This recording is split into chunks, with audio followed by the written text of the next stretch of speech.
Hello everyone, আসসালামু আলাইকুম। পাকা আম দিয়ে ভীষণ মজাদার তেলপিঠার রেসিপি আজকে আপনাদের সঙ্গে শেয়ার করছি।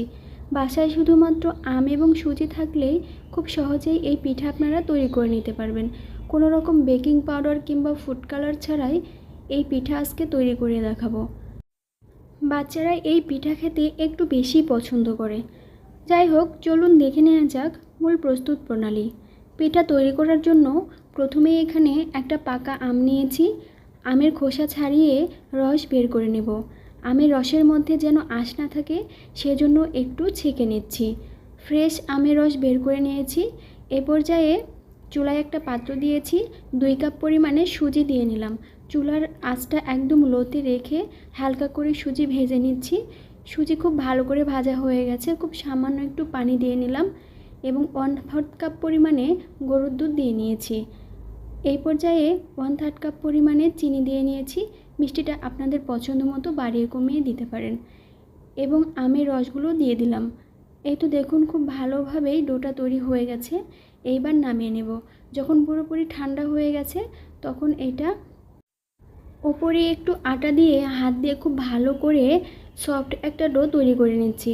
এই তো খুব সুন্দর করে বেলে নিচ্ছি। আবারও ওপরে একটু আটা দিয়ে নিচ্ছি যেন কুকি কাটারের সাথে লেগে না যায়। এই তো এখানে একটা কুকি কাটার নিয়েছি। এটা দিয়ে খুব সুন্দর করে আমি পিঠাগুলো তৈরি করে নেব। দেখতে পাচ্ছেন কত সুন্দরভাবে তৈরি হয়ে গেছে।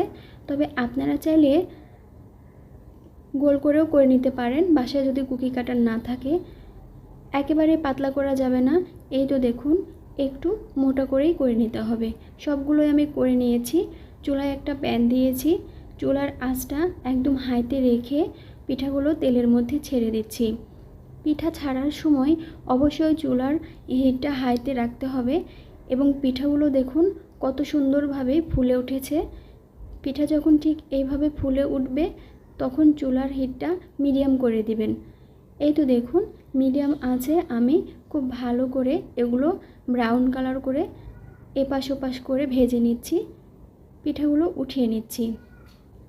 অবশ্যই মনে রাখবেন, পিঠা ছাড়ার সময় চুলার আঁচটা যেন হাইতে থাকে। সবগুলো পিঠাই আমি সেম প্রসেসে ভেজে নিচ্ছি। কত সুন্দরভাবে সবগুলো পিঠা হয়ে যাচ্ছে দেখে নিশ্চয়ই বুঝতেই পারছেন। একদম ফুলকো ফুলকো তেলের পিঠা, কোনো রকম বেকিং পাউডার ছাড়াই কিন্তু আজকের এই পিঠা এত সুন্দর হয়েছে। সবগুলো পিঠাই ভেজে নিয়েছি।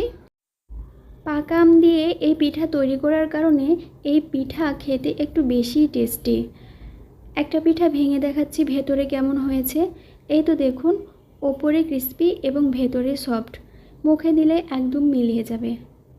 এই পিঠা কিন্তু ঠান্ডা বা গরম যে কোনো অবস্থাতেই ভীষণ মজা লাগে। আশা করছি এই রেসিপি আপনাদের অনেক ভালো লেগেছে। তবে আপনাদের ভালো লেগে থাকলে বাসায় অবশ্যই ট্রাই করবেন। ছোট বাচ্চারা খেতে অনেক বেশি পছন্দ করবে। রেসিপি কেমন লেগেছে জানাতে ভুলবেন না।